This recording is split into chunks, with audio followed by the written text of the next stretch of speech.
हम शिव जी के शिव जी हमारे हैं।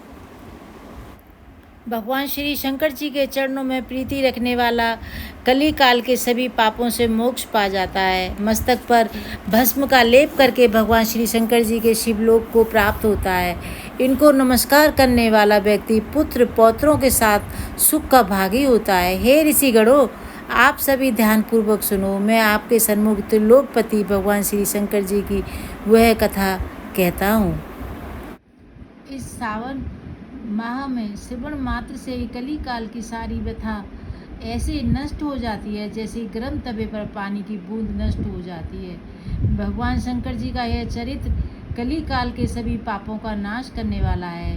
भगवान शिव जी के चरणों में प्रेम करने वाला इस भूमंडल के अनेकों पापों से मुक्ति पाकर मोक्ष पा जाता है।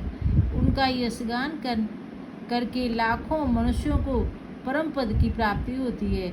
भगवान शंकर के भक्त। नमस्कार दोस्तों, सावन महीने में श्री शिव महापुराण सुनने से और सुनाने से हमारे सभी पापों का नाश होता है और हमारा कल्याण होता है।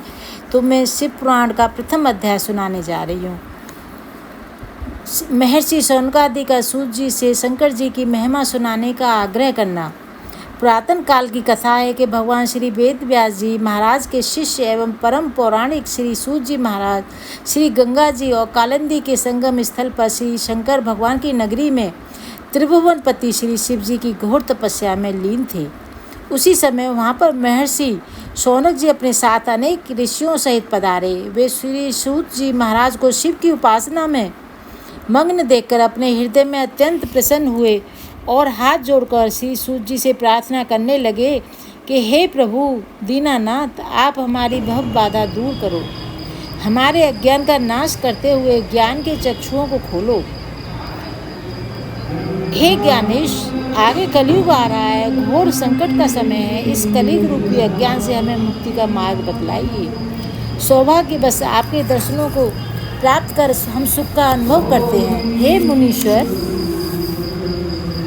इस समय अत्यंत भयंकर पाप युक्त समय आ गया है। आगे भी इससे अधिक भयंकर समय आने वाला है। जीव अपने सत्य सनातन धर्म को छोड़कर अधर्म करने लगेगा। वैदिक धर्मानुसार न चलकर निंदित कार्य करके निंदा का पात्र बन जाएगा। प्राणी असत्यवादी, धन के लोलुप, सत्कर्म रहित पाप कर्मों को करने लगेगा और कलयुग के प्रभाववश आदमी जाति कर्मों को छोड़कर एवं जब तब तीर्थ इत्यादि को भुलाकर केवल पाखंड को करने लगेगा। उनसे यम नियम तथा संयम कुछ भी न हो सकेगा। आज्ञा अनुसार होकर इंद्रियों के दास बनकर व्यभिचार आदि कुकर्मों में पड़कर पाप में जीवन व्यतीत करने लगेगा। सत्य को त्याग कर धर्म को छोड़कर असत्य को ग्रहण करेंगे। सारी वर्ण व्यवस्था अस्त व्यस्त हो जाएगी। ब्राह्मण अपने कर्मों को छोड़कर क्षत्रिय, वैश्य तथा शूद्रों के कर्मों को करने लगेंगे। इसी प्रकार क्षत्रिय वैश्य भी अपने जाति कर्मों को छोड़कर अपने जाति कर्तव्यों को भुला देंगे। ब्राह्मण वैश्य क्षत्रिय, ब्राह्मण शूद्र वैश्य, वैश्य क्षत्रिय बनने का दावा करेंगे। कहने का तात्पर्य है कि सभी वर्ण अपने जाति कर्मों से विमुख होकर अधर्म आचरण को अपना लेंगे और घोर पाप कमाने लगेंगे। देव, गुरु, काम, क्रोध, अहंकार में फंसकर इस पाप रूपी अथाह सागर में डूब जाएंगे। शूद्र यज्ञोपवीत धारण करेंगे और ब्राह्मण कहलाएंगे। इस प्रकार पाप ताप से पीड़ित होकर अपनी आयु को कम कर लेंगे। शूद्र मंदिरों में घुसने का प्रयत्न करेंगे। ब्राह्मण वैश्य मांस मंदिरा का पान करने लगेंगे।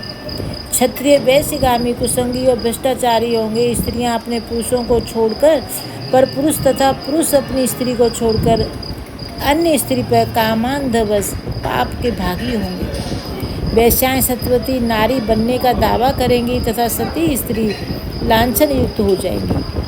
पिता पुत्र, माँ बेटी, गुरु शिष्य का निरादर करने लगेंगे। जब तब शील बिल्कुल नष्ट हो जाएगा। पुरुष स्त्रियों को अपने भोग विलास की वस्तु समझकर उसका भोग करेंगे।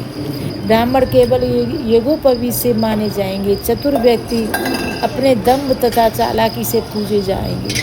श्रृंगार केवल कली पूजा की 3 सामग्री कंघा, शीशा, सुरमेदानी, बालों को संवारना ही होगा। पाप कर्म करके अपने परिवार का पालन करने वाला ही व्यक्ति धनवान तथा बुद्धिमान समझा जाएगा।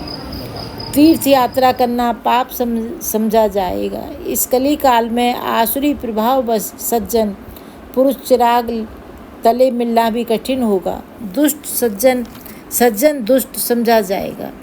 इस कारण हे प्रभु, कलयुग में प्राणी मात्र सद्गति को किस प्रकार प्राप्त होंगे, इसलिए आप हमको अपने ज्ञान द्वारा मार्ग द्वारा दर्शन करिए, जिससे हमारा तथा सभी मनुष्यों का कल्याण होगा। हे भगवान, हे दयालु गुरु, अपने शिष्यों से गूढ़ भी भेद नहीं छिपाते हैं। फिर आपके सामने इस संसार में कोई दूसरों का उद्धार करने वाला है भी नहीं। आप भगवान श्री वेद व्यास जी महाराज के प्रिय शिष्य हैं। आपने उनसे सभी वेद पुराणों के सार को ग्रहण किया है। सो हे ज्ञानेश, हमारे इस अज्ञान रूपी अंधकार को दूर करके इस आने वाले कली काल में पाप में समय से बचाने के लिए उपाय को समझाकर हमें मुक्ति के सद्मार्ग को बताएं, जिससे हम सभी जीवों का कल्याण होवे। हे प्रभु, हमारे इस संशय को दूर करो। ऋषियों की बात सुनकर परम पौराणिक श्री सूत जी महाराज अत्यंत प्रसन्न हुए और थोड़ी देर तक भगवान की श्री शंकर जी के चरणों का ध्यान लगाकर शौनकादिक ऋषियों से कहने लगे, हे वत्स शौनक तथा अन्य ऋषिगण, आप धन्य हैं जो आप लोगों ने त्रिलोक जीव हितकारी अति उत्तम प्रश्न मुझसे पूछे हैं। सुनो, मैं आप सबके सामने भगवान श्री शंकर जी की वह कथा कहूँगा जिसके श्रवण करने मात्र से कली काल के सभी पाप नष्ट हो जाएंगे। भगवान श्री शिव का यह चरित्र परमार्थ कारक वेदांत सार है। भगवान श्री शंकर जी के चरणों में प्रीति रखने वाला कली काल के सभी पापों से मोक्ष पा जाता है। मस्तक पर भस्म का लेप करके भगवान श्री शंकर जी के शिवलोक को प्राप्त होता है। इनको नमस्कार करने वाला व्यक्ति पुत्र पौत्रों के सुखी का भागी होता है। ऋषिगणों, आप सभी ध्यानपूर्वक सुनो। मैं आपके सन्मुख त्रिलोकपति भगवान श्री शंकर जी की वह कथा कहता हूँ, जिसके श्रवण मात्र से ही कलिकाल की सारी व्यथा ऐसे नष्ट हो जाती है जैसे गर्म तवे पर पानी की बूंद नष्ट हो जाती है। भगवान शंकर जी का यह चरित्र कली काल के सभी पापों का नाश करने वाला है। भगवान शिव जी के चरणों में प्रेम करने वाला इस भूमंडल के अनेकों पापों से मुक्ति पाकर मोक्ष पा जाता है। उनका यशगान करके लाखों मनुष्यों को परम पद की प्राप्ति होती है। हिंसा, मंद्रापान, व्रत तोड़ने इत्यादि के पापों से विमुक्त हो जाते हैं। अतः प्रत्येक मनुष्य को चाहिए कि संसार को दुख का रूप जानकर भगवान श्री शंकर जी का ध्यान करें। कमल के पत्ते पर जल के समान शिव भक्तों के पास पाप पटक भी नहीं पाते। शौनक इत्यादि ऋषिगण परम पौराणिक श्री सूत जी महाराज के ऐसे वचन सुनकर हाथ जोड़कर बैठ गए और ऋषिगणों की ओर से शौनक जी ने प्रश्न किया, हे भगवान श्री शिव जी महाराज निर्गुण रूप कैसे हैं, वह आप हम सबको समझाइए।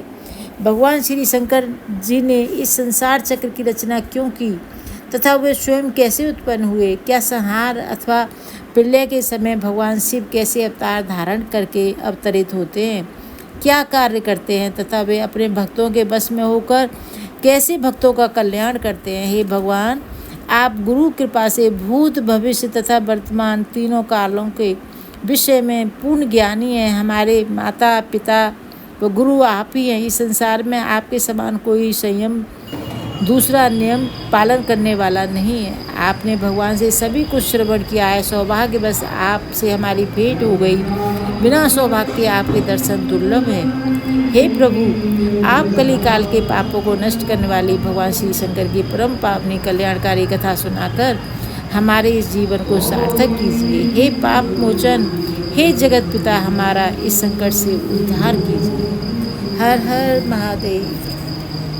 हम शिव जी के शिव जी हमारे हैं, शिव जी के शिव जी हमारे हैं, शिव जी के शिव जी हमारे। हर हर महादेव। जय श्री राम जी। दोस्तों, हैप्पी सावन।